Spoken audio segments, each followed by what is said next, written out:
Hello, it's 9:30. We are waiting for a few more students or student, so please be patient. We should start very shortly. Just one moment.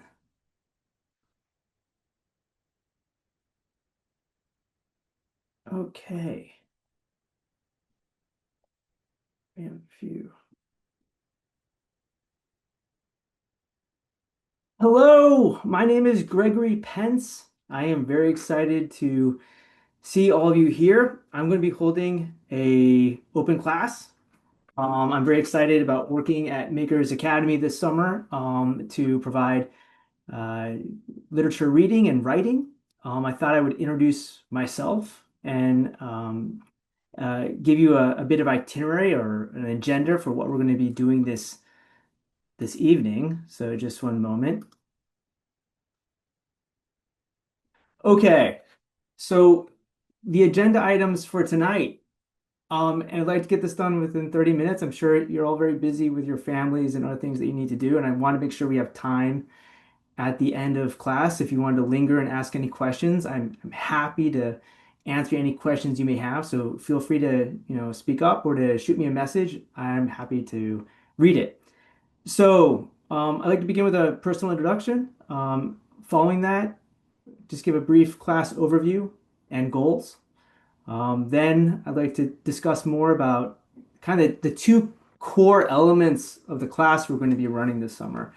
The first core element obviously is going to be novel reading. The second is going to be essay writing, and they are twins. They are paired together. They are going to be linked hip to hip inextricably in my class. We want to create synergy by also including grammar and vocabulary, debate and presentation. These are two elements I'll be speaking about later in the presentation.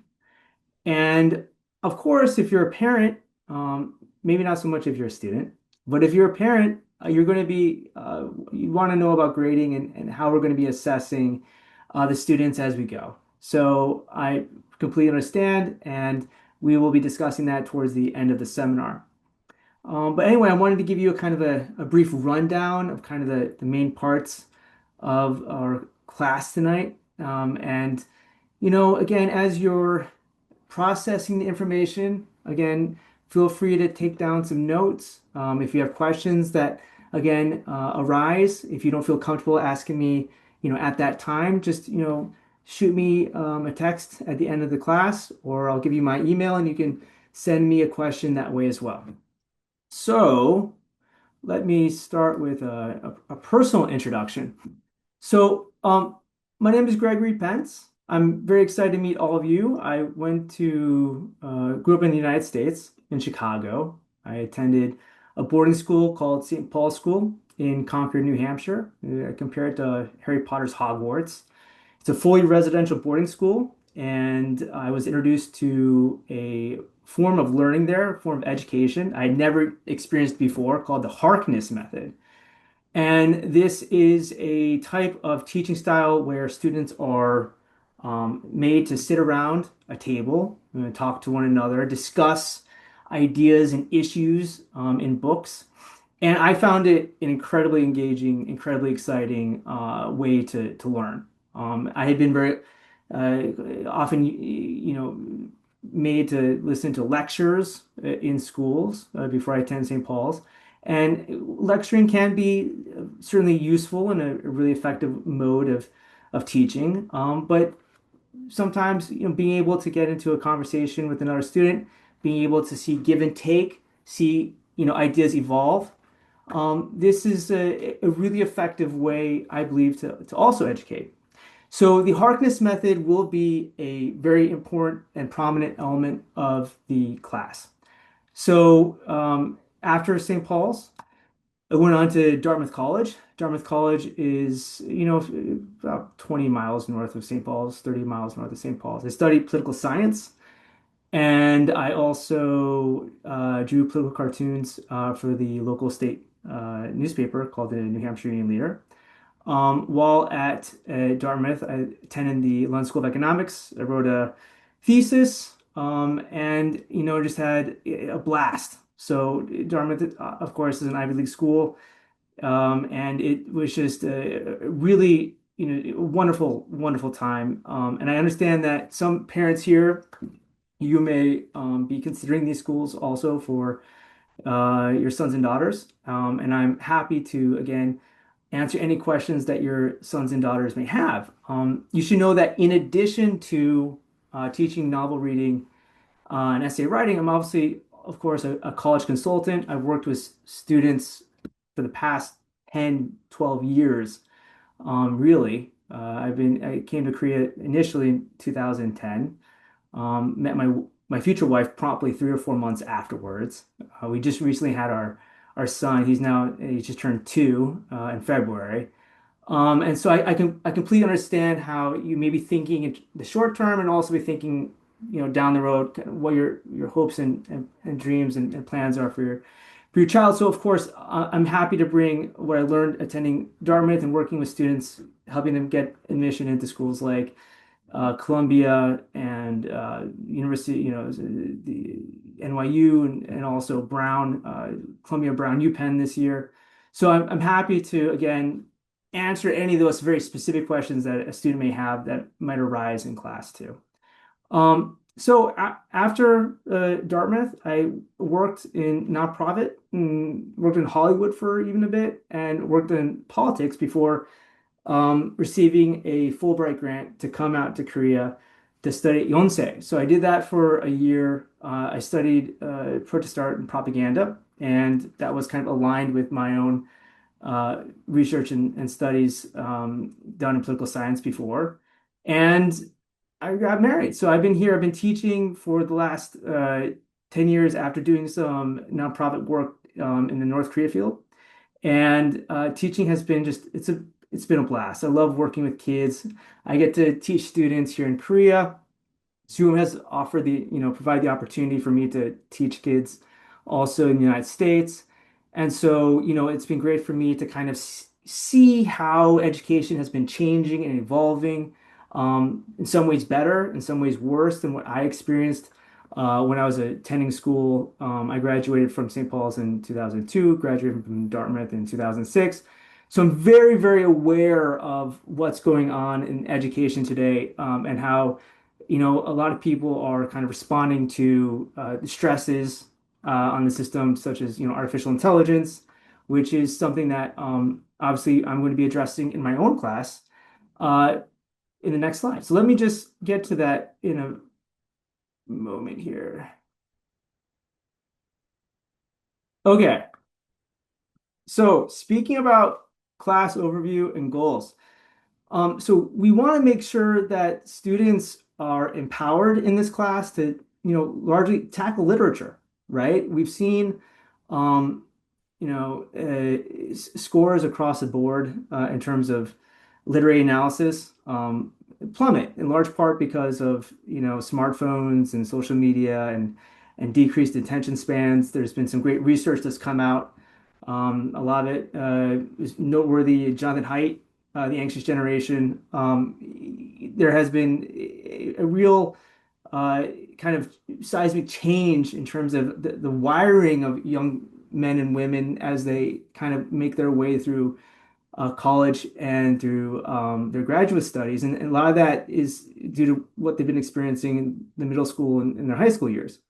So I am going to be bringing a kind of more traditional, a bit more classical, a less technological a kind of pedagogy to my teaching of the class. I am doing this for a number of reasons. So reason number one is there are trends in higher education right now. In fact, we have a professor at Yale University. We go to the same church together. He graduated, got his PhD at I think UCLA after attending Harvard. So he's been speaking to me about what they're doing at UA, and I've been reading about what they're doing at schools in the United States. AI is being really kind of limited, whereas these schools really embraced artificial intelligence in the first couple of years. They've seen, I think, more bad than good, right? We've seen students resulting to plagiarism, crediting or not crediting artificial intelligence correctly, not doing their own thinking. And now schools have been, incorporating these new ways of evaluating students in college, such as in-class essay writing, like blue book exams, which, I did as a student, but they had kind of moved away from. They're bringing back. So students will have to write their essays proctored. This just started happening at Princeton this year, in fact. Princeton is going to have proctored exams where they never had proctored exams, right? Because the honor code issues have become so prominent in recent years. Another really kind of exciting and maybe even kind of daunting development in higher education right now is oral exams. So students are going to be given oral exams to help determine their grade by their professors. And this is a way for them to, for the professors themselves to make clear that, artificial intelligence will not be accepted as, in lieu of the student's own thinking. So this class is going to kind of curry to those abilities. It's going to seek to kind of develop those skill sets for students to speak passionately and intelligently and insightfully and analytically about, not only the books that we're reading, but the books, that are supplementing the literature in class, or what they're reading outside of class on their own, that they're drawing connections to the literature with, or an idea that begins in class and takes shape through class discussion, right? So that's why the Harkness method, I believe, is going to be such a really wonderful and still innovative tool for this class, because it's going to help prepare students for, the coursework and the kind of analysis and evaluations they're going to have when they're attending college. So those are the goals in terms of the pedagogy. So students will not be allowed to be on their smartphones during class. We will limit the usage of laptops in class to Google Docs when it's appropriate. We will have, and I'll speak to that more later. But again, students are going to be, this is going to be a limited, there's going to be limited usage of technology in my class when we're teaching. And I believe that this is going to be something that's really going to help prepare students for the realities of higher education as they come down the road. So let's talk about novel reading, because that's, I think, a big part of why you're here. All right. So a big part of the class is going to be focusing on active reading. So a lot of students, young people today, they're passive readers. They don't know how to read well, right? They don't understand that, reading is like a dance. You have to be actively engaged with your partner, the text, and you have to be looking at a number of different elements in the text to kind of understand what's going on, right? Obviously, just beyond understanding the plot, there's also the deeper kind of meaningfulness of the text. There's the analysis, the so what. So our class will have workbooks. I created one for each class. This is for the Rising 8 to 9 class. Has the works listed below for the books. At the beginning of the workbook is a discussion of, how to write different types of essays. What I wanted to make you aware of is, again, how we're going to approach reading, right? So reading is it's not going to be just we open the book and we just go, right? We just start reading, right? There's also going to be, of course, an element of, getting to know the author, right? Eli Wiesel, for example, he is the author of Night. He's going to be the first book that we read in the Rising 8 to 9 class.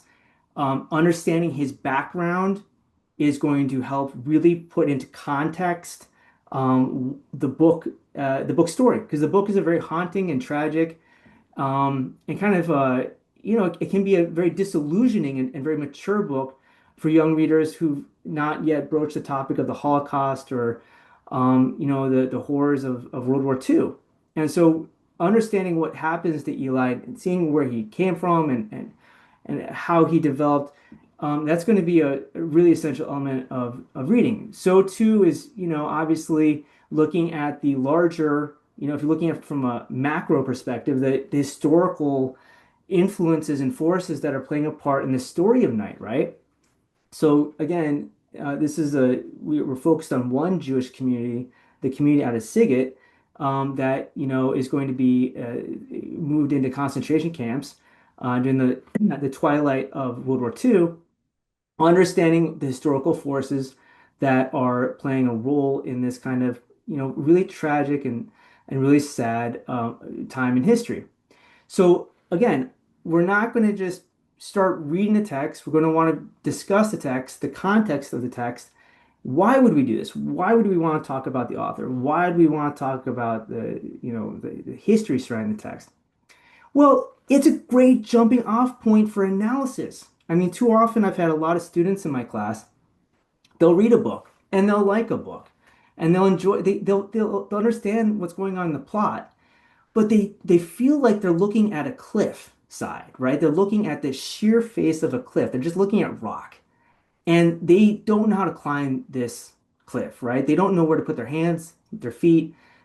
And sometimes what they do is they just resort to throwing a lot of really, big words together and hoping that the teacher isn't paying close enough attention so they can sound smart without really having a cogent or coherent idea, right?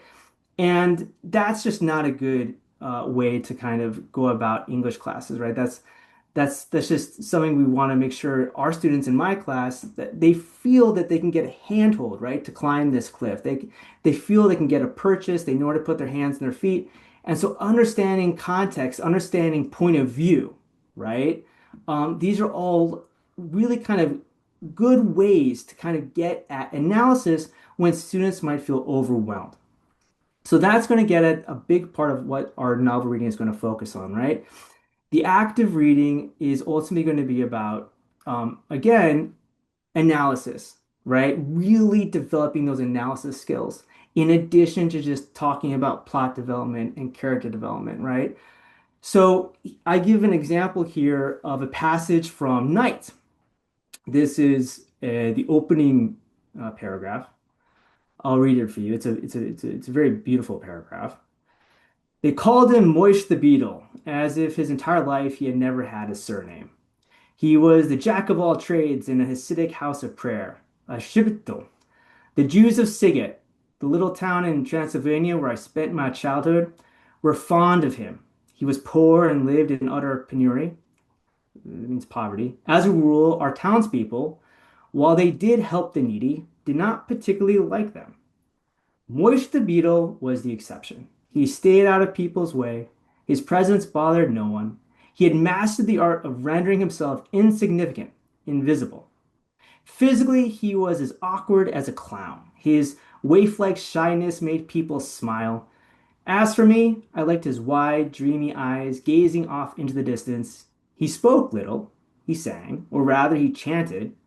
And the few snatches I caught here and there or spoke of divine suffering or the Shekinah of exile, where, according to Kabbalah, it awaits its redemption linked to that of man. I met him in 1941. I was almost 13 and deeply observant. By day, I studied Talmud, and by night, I would run to the synagogue to weep over the destruction of the temple. So, this is the first paragraph of the book. If you're a student reading this book who has no background in Judaism, doesn't understand kind of Jewish culture, what is the destruction of the temple? What is going on here? This could feel quite overwhelming. Again, it feels like you're looking at, the side of a cliff, the sheer face of a wall. How do you climb this? How do you surmount this? How do you make sense of this? So, of course, our class would bring in those historical elements that are necessary for understanding the text, understanding, again, Jewish diaspora after, the destruction of the Second Temple, right? Understanding again, what we're speaking to about, Kabbalah, which is mysticism and a part of what this character Eli is kind of interested in before he gets thrown into a concentration camp. In addition to that, we're going to look at different parts of the prose itself, right? So we're going to pay attention to three major parts of the prose, right? We're going to pay attention to plot development. We're going to pay attention to character development. We're going to pay attention also to literary devices. So here I have an annotation guide of the few of the elements of this particular passage that are going to be useful to, again, flesh out meaning. One that I think might be particularly, meaningful and relevant to a student who's trying to make sense of why am I being introduced to Moish the beetle, right? This kind of character who only arrives at one moment in the book towards the beginning parts and kind of disappears later on is, this idea of juxtaposition, looking at characters side by side, comparing and contrasting. Moish is seen as a fool, a clown in his town. Eli is this self-serious young man who wants to become possibly a mystic, a rabbi. And in many ways, these two characters are at once interlinked, but they're foils of one another. And this is also kind of giving us an ironic foreshadowing of Eli's own struggle with his faith as he kind of endures real hardship, with his father by his side. And so we're not going to be just looking at, again, plot and character, but we're also going to be looking at literary elements, figurative language, and seeing how these different paints, these different colors are being used by the author, the artist, to kind of render this really remarkable world for us to become a part of, to see through Eli's eyes what he kind of, endured, and to kind of answer the question, so what? So what? So if there are any questions, I'm happy to answer any questions if anyone has any. Are there any right now? Okay. Feel free if you do have something you want to say. I definitely speak up. I'd love to hear what you have to say. But this is again an example of just kind of how we would approach reading in this class. Okay. Oh, yes, and the workbook. Okay, so back to the workbook, right? So reading isn't just going to be obviously discussion, it's also the students in class and at home wrestling with the text, right? Just like Eli's struggling with his faith. So the workbook I've created, every student for homework, right, is going to be required to do annotation. They're going to be required to do note taking. This is a really important element of the class. It's one that I don't believe a lot of other schools or academies do a really good job kind of emphasizing oftentimes. How do you annotate? And so I'm going to be evaluating their annotation skills as they read. We have for each reading assignment, there's, discussion questions that I include, which means that they're going to have to come up with their own discussion questions in class. They can't use the ones I obviously have here. They're going to have to bring their own discussion questions. They're going to have to write down literary devices as they identify them, right? And not just random literary devices, but literary devices that might be meaningful or significant, just like I pointed out the juxtaposition earlier in the text we just looked at, right? Important character development, right? Do they see characters changing? For example, Eli begins to lose his faith, right? In the third and fourth chapters. Uh, are they signposting that? Are they paying attention to that change? Or larger than Eli, looking at the community of Siget, right? Treating a community as a character, looking at how this community is changing under the pressure of, the tyranny and the real kind of the oppression of the Nazis during this period. In addition to character development, we'll be looking at plot development and any personal insights and reactions that students have while reading. So a great thing that happens when you're dancing with the text, right, is that if you're very deeply involved, there'll be a synapse that fires and you come up with a great idea, right? And I want students to be doing that while they read. I'm going to be asking them to be doing that. I'm going to be, again, looking through the work to see if they are doing that. And then kind of if they're not doing that, I'm going to try to encourage them to do that in class and to kind of develop those skill sets. Okay. Again, so this is the workbook. All right. So let's talk about essay writing. Okay. So my class will have largely out of class and in class writing due. I'm planning to have a paper due every week. Okay, and there are going to be different essay types. The essay types that have been assigned are right here. So, for example, we're going to have an argumentative essay, right? An argumentative essay, this essay is going to be, excuse me, this is going to be with uh, night, associated with night. So the student will have to formulate an argument.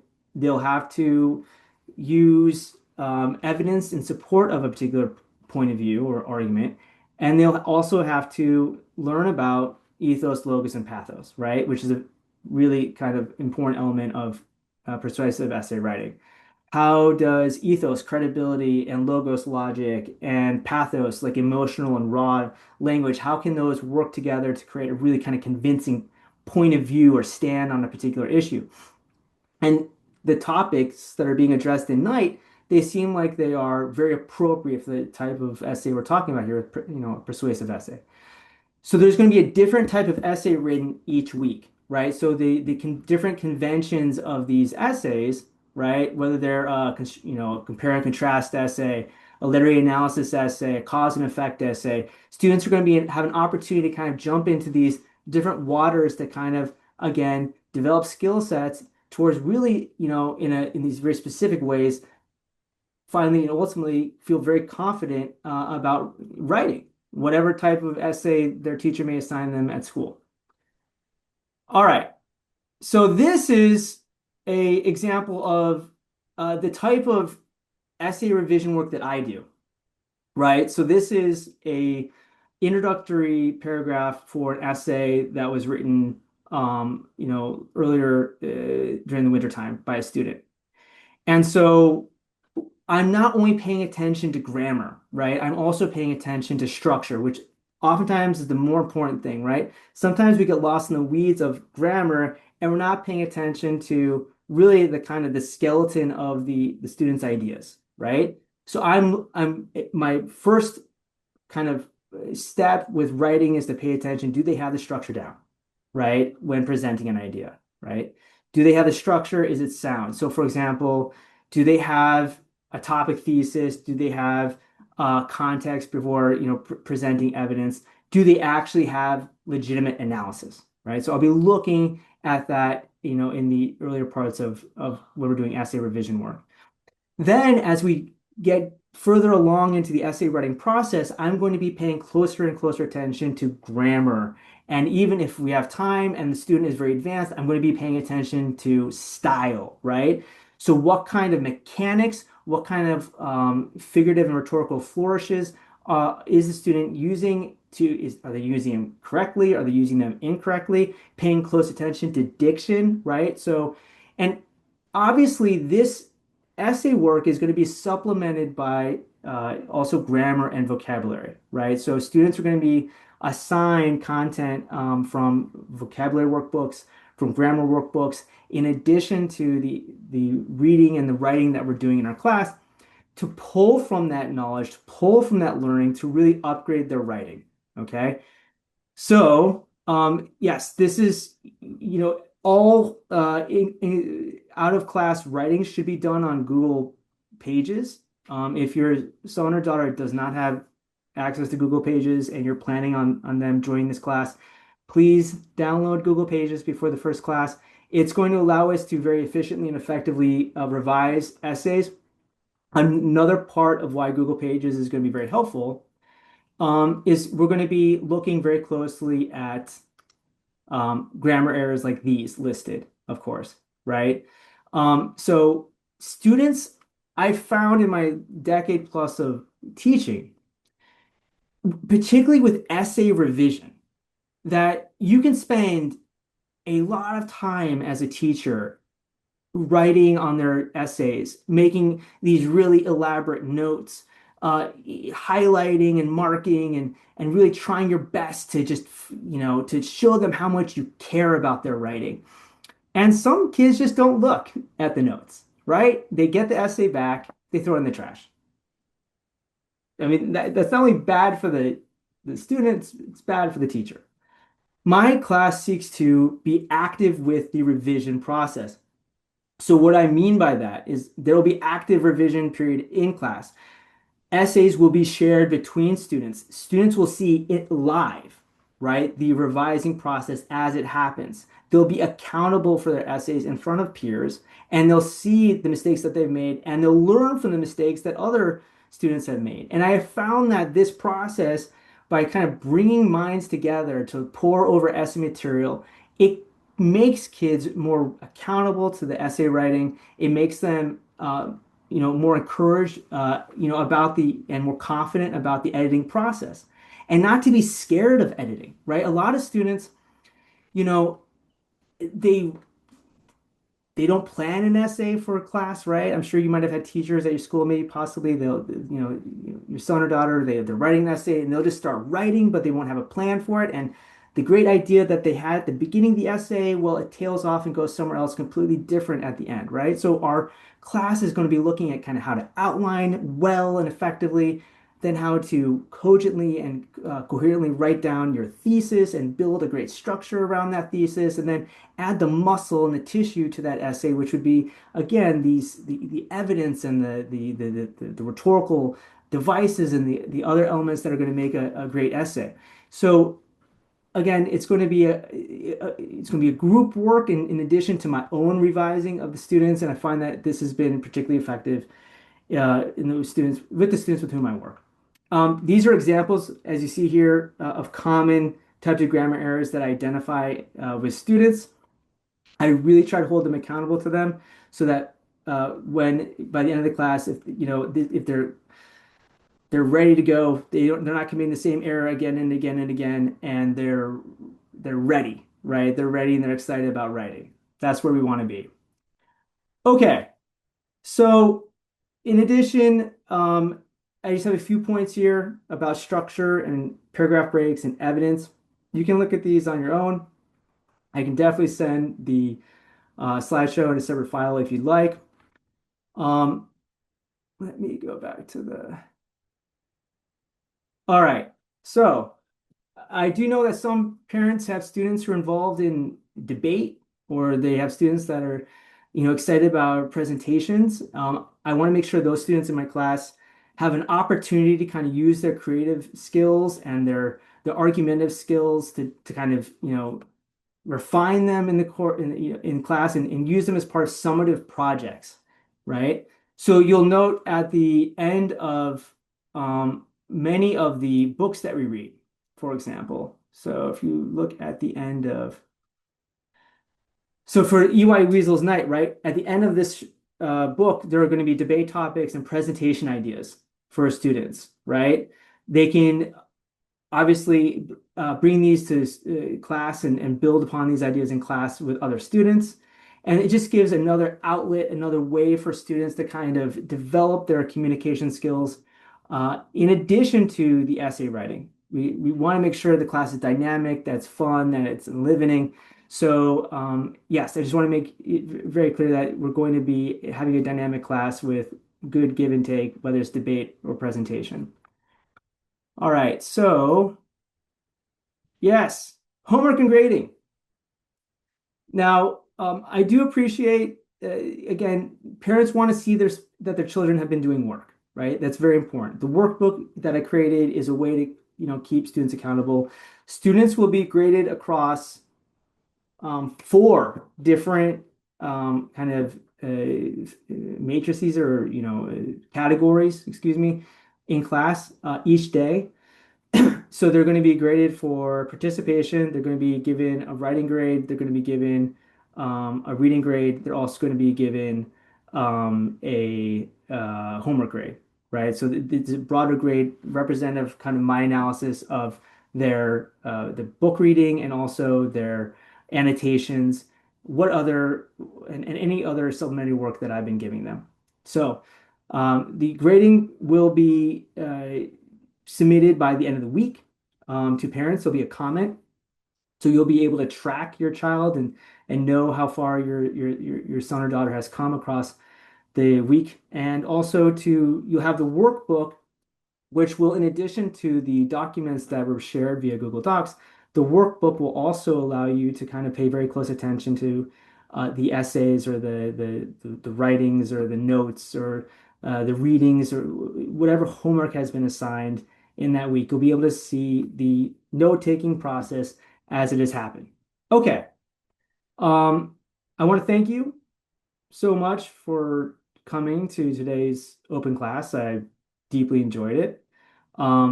If you have any questions, feel free to send them to me. My email is greg.pence@gmail.com. Again, it's greg.pence@gmail.com.